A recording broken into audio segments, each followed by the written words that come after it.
the vast majority of them are not nefarious or terrorist activities, or either people who are knowingly breaking the law or unknowingly breaking the law and potentially providing a security threat. So the need to immediately take down the drone may not be as critical. You're listening to the Drone Radio Show podcast, the show about drones and the people who use them for business, fun, and research. Hosted by Randy Goers. Hello, everyone. This is Randy Goers, and welcome to the Drone Radio Show podcast, episode 213. Given current rules and technology barriers, how can public safety organizations prepare for UAS threats? For that question, we turn to Guy Nelson, Operations Director for redUAS, a consulting firm that focuses on technology-agnostic solutions and training to mitigate UAS threats. The company is made up of combat-proven drone professionals with real-world counter-UAS experience who can help customers gain a true understanding of the risk. Guy served 11 years as a Marine Corps officer and naval aviator. He deployed in support of Operation Enduring Freedom and Operation Inherent Resolve as a Harrier pilot and strategic planner for air power and counter-UAS operations. He is also co-founder of Attollo LLC, a veteran-owned startup that provides unmanned aircraft and associated technology training and consulting services. A frequent speaker on counter-UAS, Guy will be on a panel on that topic at this year's Drone Focus 2019 in Fargo, North Dakota on May 29th. In this edition of the Drone Radio Show, Guy shares how public safety organizations can identify and reduce the risk of UAS threats. He also gives us a glimpse into his Drone Focus panel presentation. But before we hear from Guy, I want to thank those of you who are supporting my funding campaign. Now you have the option of making a one-time donation in any amount by going to droneradioshow.com/donate. Whether it's $1, $100, or much more, you can help defray the cost of production and keep the podcast going and growing. And if you'd like to make a monthly contribution, you can still go to patreon.com/droneradioshow. So let's learn how public sector organizations can reduce the risk of UAS threats with Guy Nelson of redUAS. Let's pick up the interview where I asked Guy to introduce himself. My name is Guy Nelson. I am a member of redUAS. We are a 6-company joint venture. I'm one of the company owners, and I am the operations director, so I handle all the services and operations that we execute. Guy, can you tell us about redUAS? What does it do? We are primarily a training company with also a test and evaluation background. The 6 companies came together as a conglomerate because we all had a relatively strong background in UAS technology and manned aviation. And instead of competing against each other in the same space, when it came to counter, we decided to combine forces and pool our expertise. So we have a large experience in military and law enforcement and brought that to our training repertoire. And then we also have a number of companies that do tests for the military with regards to aviation. So we also look to employ that knowledge against counter-UAS systems and other counter-UAS technologies. So you mentioned that there are 6 individual companies behind redUAS? We're still the 6 parent companies when it comes to our other work with regards to UAS and other aviation-related events, but specifically with counter-UAS efforts, we have combined forces to make redUAS. What makes redUAS stand out in terms of the services that it provides? We're very focused on the person with regards to counter-UAS, that being both the operator and the law enforcement or security officials on the ground. So our focus is purely on those individuals. We employ technology when it's there and available, but our main focus is on what they can do now in terms of preparation and execution and planning for larger events and for security type situations where a UAS may be a threat. What they can do with the technology that already exists, the procedures they already have, and how to address a threat that may pop up in one of those situations. What kind of questions do you typically get from clients? There's a lot of focus on the technology side. And as you probably know, most of the technology is pretty expensive for the quality equipment that's out there. And a lot of that is driven by the military aspect of it, and much larger pockets and much larger budgets to go against those type of technologies. But when you get down to a medium to small size law enforcement agency, they just don't have the budget to go out and spend 10, 20, 30, upwards of $1 million in some cases on counter-UAS technology for the couple times a year that they actually have events that would warrant utilizing it. So they're looking for solutions that they can execute on the limited budgets they have and the limited capacity they have to take on new equipment and new procedures. They don't have a large personnel staff in most cases, so having somebody who's a specialized individual on the technology can become burdensome in terms of keeping them current on the operation of the equipment when, like I said, they may only have 1 or 2 events a year that they would need the equipment for. So typically looking for, I don't want to say a simpler solution, because the problem is a pretty complex environment to operate in, especially when you consider manned and unmanned aviation potentially operating in the same airspace. But they're looking for things that they can do with the technology that they have readily available to their departments. Are there really things that public agencies can do, given that they most likely have limited budgets? We look at it from the S in UAS being the system and not just the air vehicle that is airborne at the time, and is absolutely a threat given the certain situations that go into it. But knowing that in general, 99% of the UAS that are flying in the United States at this time, probably a higher percentage than that, while they may be operating illegal, the vast majority of them are not nefarious or terrorist activities, or either people who are knowingly breaking the law or unknowingly breaking the law and potentially providing a security threat. So the need to immediately take down the drone may not be as critical as tracking the drone back to the operator and either having a law enforcement action at that point or having an opportunity to inform the public as to what they were doing is not legal. With regards to the typical uses of drones in photography or just curious onlookers, generally not terribly far away from where the area of interest is. So tracking a drone back to an operator has a lot more to do with good awareness of the environment, communication techniques that allow somebody to relay that they've seen a drone and that get other law enforcement or security officials in the area to look out as well. And then tracking the drone back to an operator who isn't necessarily trying to hide or trying to cover up what they're doing allows the law enforcement with relative certainty to go back to an operator and have a conversation. But what we found is without having any of those procedures put in place or having practiced those procedures, it's very difficult for most departments to be able to execute that in a timely fashion, whereas most drone flights are under 20 minutes.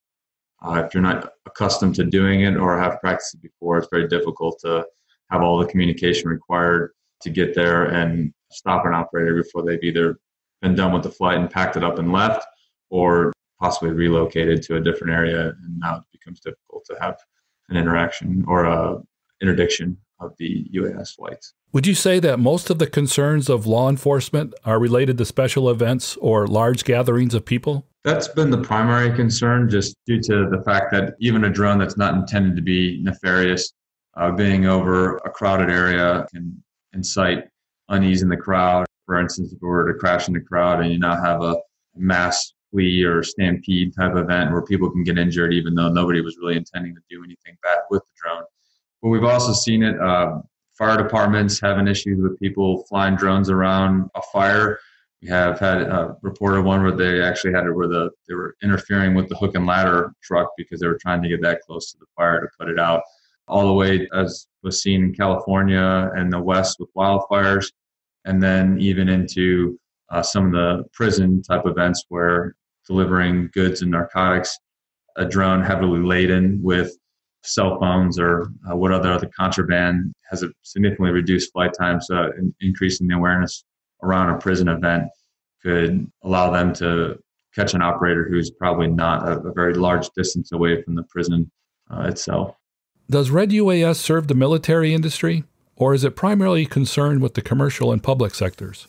Most of the companies from the joint venture have a DoD background, and we've done a little bit of work into the military side of it, and we're looking to grow into that as well. But primarily, we're on the commercial, local, state, federal law enforcement. We're currently developing a course in conjunction with New Mexico Tech that it looks to be certified by FEMA by the end of the year.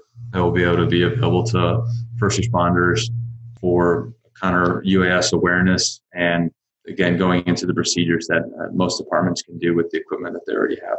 And just as a reminder, it's not legal for public organizations to knock a drone out of the sky. There are some very specific situations where agencies have the authority to do it, but in general, the vast majority of local, state, and even federal agencies do not have the authority to take down a drone.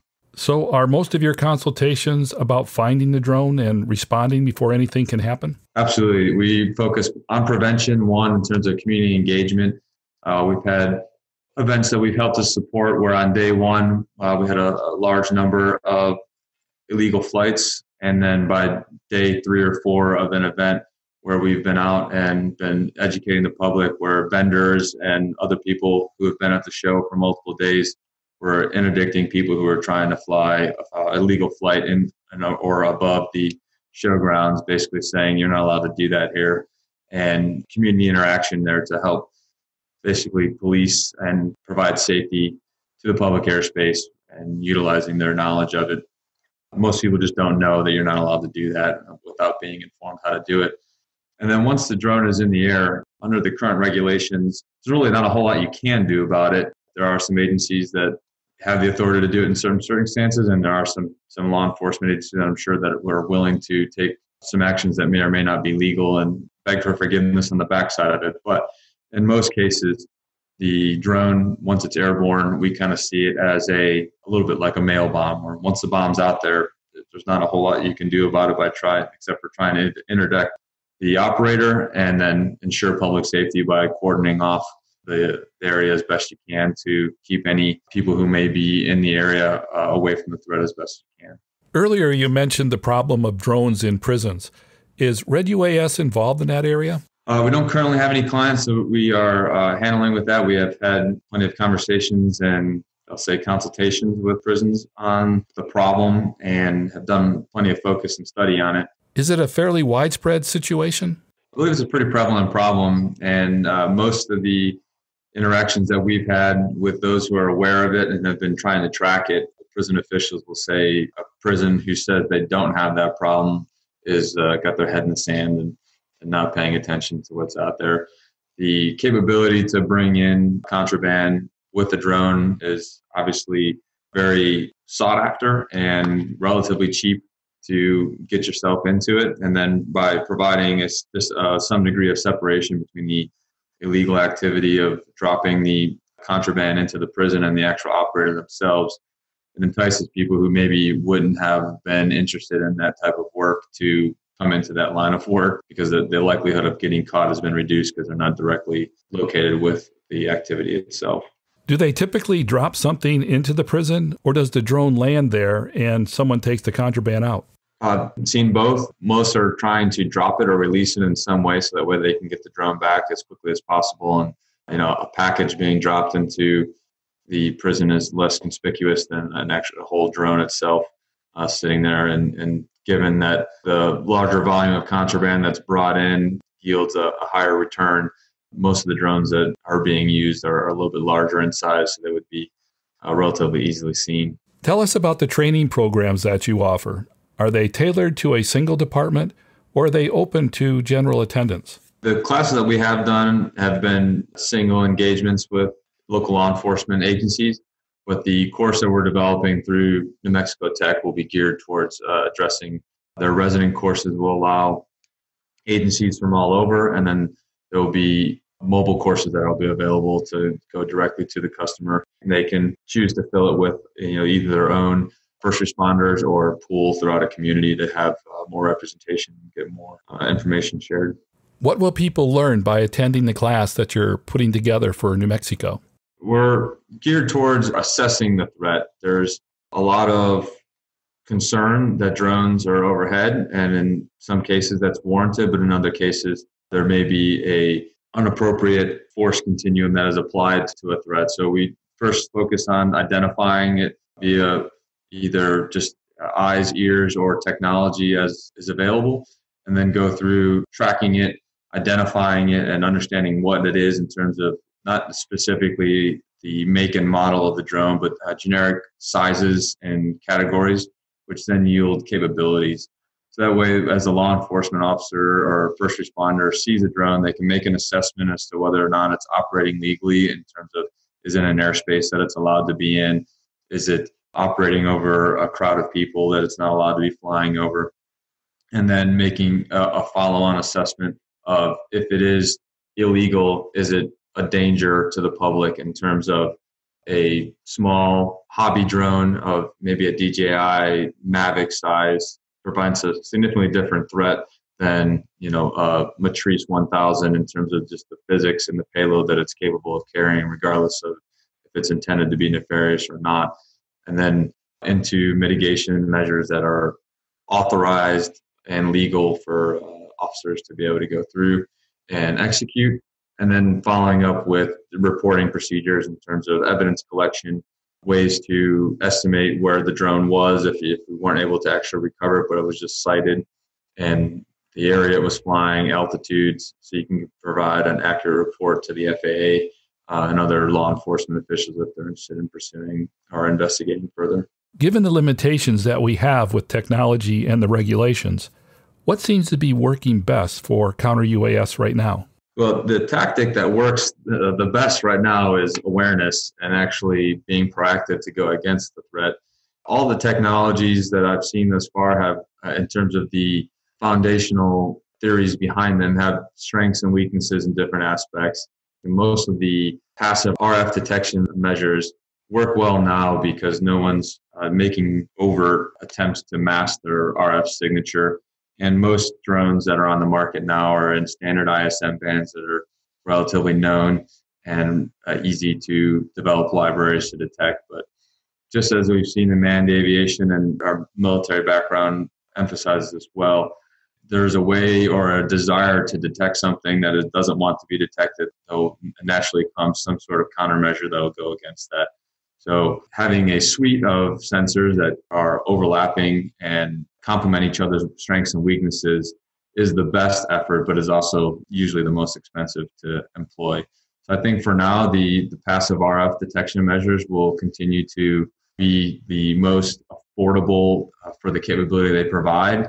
But as different types of drones come out, as the actors who are going to use them and modify them start to either go out of bands that are typically used or start to use more AI in terms of the way that they operate and fly them and aren't actively controlling them with an RF communications link, that will make those technologies suffer in terms of their capabilities in the future. What challenges do you see in regard to counter-UAS?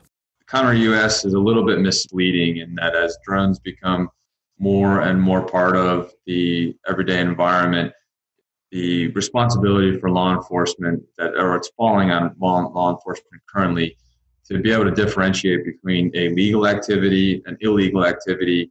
And you may even have some sort of public use aircraft.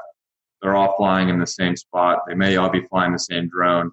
As I said, one may be legal, one may be illegal, and one may be, one of their own public aircraft. And they have to now deter one, allow another one to happen like the legal aircraft, and then essentially enable the public use aircraft to be more effective in its job. And that's a very complex environment without a whole lot of knowledge and understanding that's been brought into most law enforcement agencies, because it's never been a problem that they've had to address before. So I think the natural tendency is to provide a technological solution that will potentially be the easy button for somebody to hit.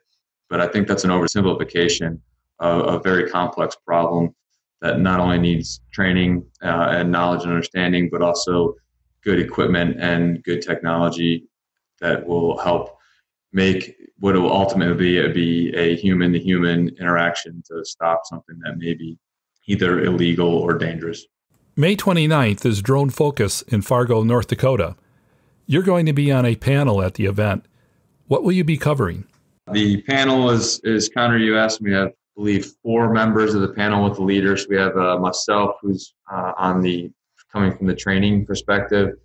There'll be a technology expert, as well as federal and law enforcement type individuals to help round out the panel and have a discussion about what's legal, what's not legal, and ways to help address this threat in the future. Who would be most interested in attending your session?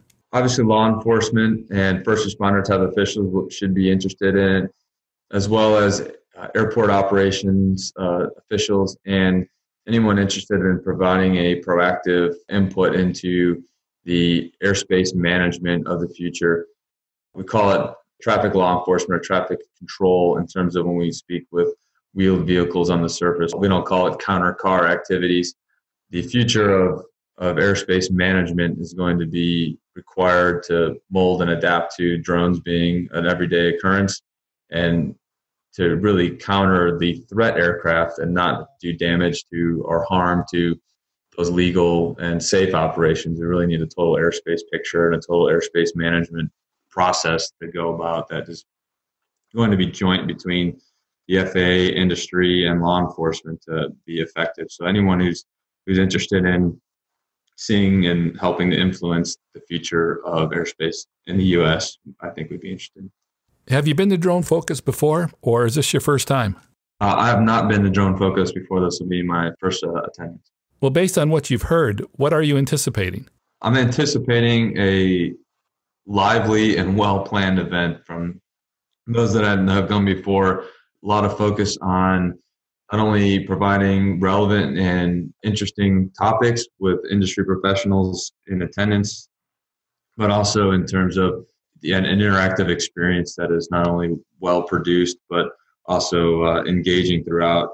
I think having it as a one-day event is kind of a strong point. A lot of the industry events that I've been to, when they stretch out into 2 or 3 days, kind of start losing energy by the end of the first day, and it gets a little bit either tiresome or dull at some times. But I think keeping it to one day and focusing on a well-produced event should make it not only interactive and a good learning experience for all those in attendance, but also a fun time, which isn't always synonymous with a conference. Going back to your business for a moment, how long has it been in operation? redUAS has been in operation for 2 years. Based on your experience, what advice would you give to other entrepreneurs who are trying to start a business in this industry? What we've seen a lot of is a lack of understanding of the foundation of the problem, and that if you don't understand how a UAS works, it's very difficult to then counter the UAS. So up front, the counter-UAS industry, begin with information and education to the customer so that they understand what it is that they're actually trying to counter, why it's a threat. Most people's interaction with aviation as of about 10 years ago would never have gone beyond the position of a passenger in an airplane. And now you have aviation in the hands of millions of people in America, which is great, but that now makes it be a part of everyday life, which in terms of outside of being a passenger wasn't. And so understanding that, making it into a topic that individuals can readily and easily comprehend, helps to make your offering to them and your value proposition to them much more understandable. Guy, is there anything that we missed that we should talk about? There's nothing about most drones that you could get off the counter today that limits them to 400 feet and visual line of sight operations. It's the rules and regulations that do that. And seeing a lot of the industry right now focus on employment and maximizing per those rules. And really it's limiting what the technology can really do. And that's unfortunate, but it's part of the growing process. And if you look back into the history of manned aviation, it took decades for rules and regulations to come out to allow for the expansion. Hopefully it won't be repeated. And for my final question, Guy, what message would you like to leave listeners regarding redUAS and its role in the counter-UAS industry? information being key, and at the end of the day, law enforcement has been and will, for the foreseeable future, be a human interaction. So focusing on the individual is what we strive to do, and making the law enforcement or first responder personnel more knowledgeable and technically and tactically capable of addressing a UAS threat to ensure public safety is what we strive to do. That's it for episode 213 of the Drone Radio Show. I hope you enjoyed hearing from Guy Nelson of redUAS. I want to thank Guy for taking the time to speak with me. If you want to learn more about redUAS or want to connect with Guy, check out the webpage at reduas.us. Guy will also be on a panel at Drone Focus in Fargo, North Dakota on May 29th. For more information on the event, go to dronefocuscon.com. If you like the Drone Radio Show, please consider supporting the podcast with a small donation. The content is always free, but for as little as $1, you can help defray the cost of production. To donate, go to droneradioshow.com/donate or patreon.com/droneradioshow. And thanks for listening. Your support means a lot to me, and I hope you'll listen to more episodes of the Drone Radio Show podcast to hear how others are using drones for business, fun, and research. For the Drone Radio Show, I'm Randy Goers.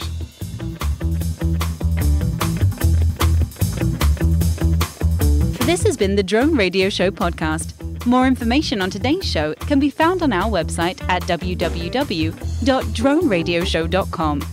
If you're using drone technology for business, fun, or research and would like to share your experience on the show, please visit our website and fill out a guest appearance application.